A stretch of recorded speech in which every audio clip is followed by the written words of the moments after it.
Hello everyone, I'm Hema Sati Sharma and student we are discussing the chapter wastewater story for class 7. Today we are going to discuss what is wastewater treatment plant. So we have already discussed about sewerage and how wastewater is collected from the point it is produced and taken to the treatment plant. So wastewater treatment plant is often abbreviated as WWTP. What is wastewater and what does it include? So wastewater include biological impurities, physical impurities, chemical impurities. Therefore, the treatment or the cleaning process also include biological processes, physical processes and chemical processes. So wastewater has biological contaminants which can be removed by biological processes, physical contaminants can be reduced by physical processes and chemical contaminants can be removed by chemical processes. So first of all, we'll discuss the physical and biological processes of treatment of water.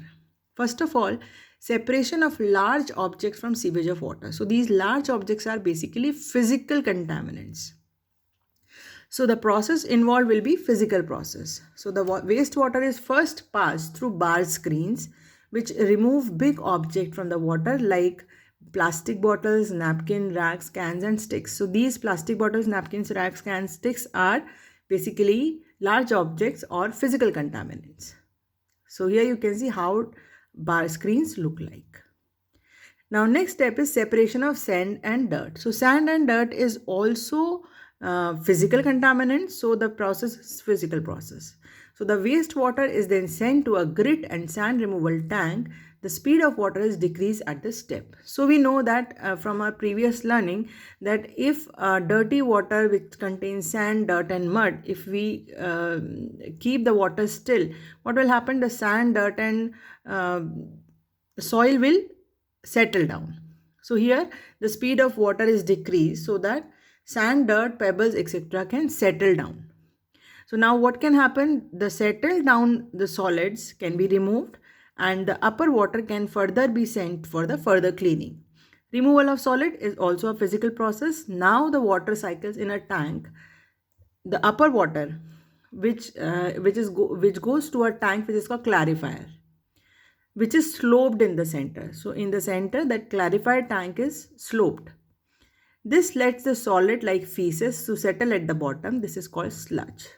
So the clarifier which is sloped in the center, it allows the small solids like feces to settle down in the bottle, and the solid which are settled down in the bottom is called sludge. Now this sludge can be separated from the water with the help of scraper. So upper layer is of comparatively clean water and lower layer is of sludge. Now upper layer will be having oils and grease which will be floating, so they can be removed with the help of skimmer. In this step, clarified water is obtained. The sludge which is obtained in this process can be passed into a tank where anaerobic bacteria can decompose it and produce biogas. So here you can see till the time you are scraping is a physical process, skimming is also a physical process, but now turning this sludge into biogas with the use of anaerobic bacteria is a biological process. The biogas thus produced can be used as a fuel. So here you can see the picture of sand and grit removal tank.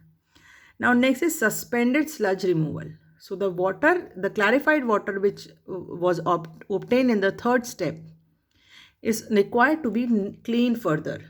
Hence, for further cleaning, this clarified water is moved to an aerator that pumps air into it.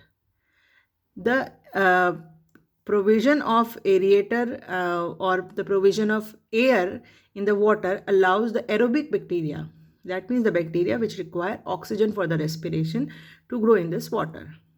Now this aerobic bacteria will consume all the remaining organic waste, soap, food waste and other elements which are remaining in the clarified for their food, as their food.